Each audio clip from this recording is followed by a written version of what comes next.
Salut, cette semaine j'étais à Vienne, en Autriche et dans les alentours pour la présentation de lancement des nouveaux SUV haut de gamme Ford, la gamme Vignale, donc avec le Ford Kuga et le Ford Edge. Et nous avons fait un essai routier pendant deux demi-journées dans la région. Voici le reportage.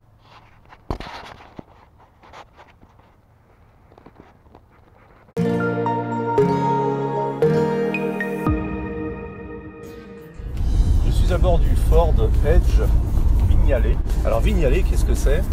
Vignale, c'est la nouvelle signature de luxe, une nouvelle signature premium de Ford. Alors pour comprendre un petit peu, il faut faire un petit peu d'histoire.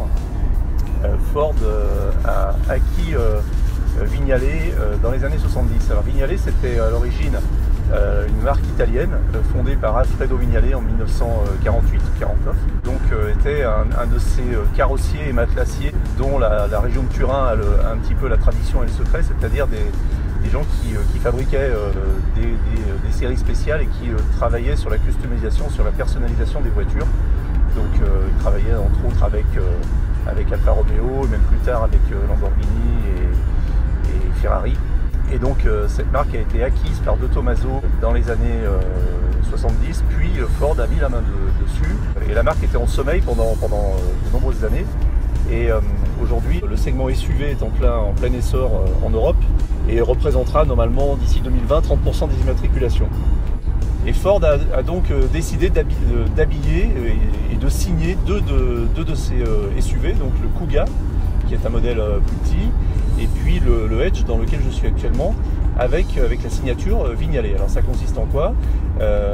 C'est en fait une signature de luxe, et la voiture est donc habillée de cuir, je dirais de pied en cap, c'est-à-dire la sellerie, mais également le tableau de bord et même les habillages de porte avec du cuir surpiqué. Et puis alors en dehors de l'aspect très luxueux, très cosy de la voiture, on a également à disposition de nombreux équipements qui sont plutôt généralement caractéristiques du premium ou du luxe.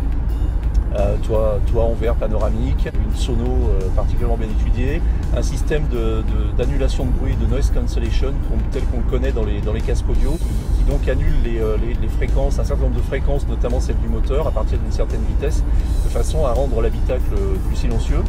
On a également toute une série d'aides à la conduite qui sont soit des aides de sécurité, soit des aides de confort. Donc le maintien en ligne de la voiture, la prévention des collisions, la prévention des angles morts, et puis évidemment une navigation. Et alors dans le système d'info-divertissement, aujourd'hui la voiture est équipée de Ford Sync 3, donc la troisième et la dernière version actuelle de son système d'info-divertissement, qui inclut notamment Apple CarPlay et Android Auto. Ce modèle que je suis en train de conduire est équipé d'un moteur diesel 2 litres biturbo de 210 chevaux, d'une boîte de vitesse robotisée PowerShift 6 rapports avec palette au volant et un mode sport, et puis de différents équipements de confort. C'est un SUV de 5 places très spacieuse avec un grand coffre. Et effectivement, à la conduite, une voiture très douce, très confortable, avec des sièges électriques, un réglage lombaire, le tout à mémoire, et puis un certain nombre d'autres équipements qui seraient peut-être un peu longs de décrire ici, tellement il y en a. Donc ça, c'est la signature Vignale, qui était jusqu'à présent disponible sur la Ford Mondeo, et puis qui donc aujourd'hui arrive sur les SUV Kuga et Edge.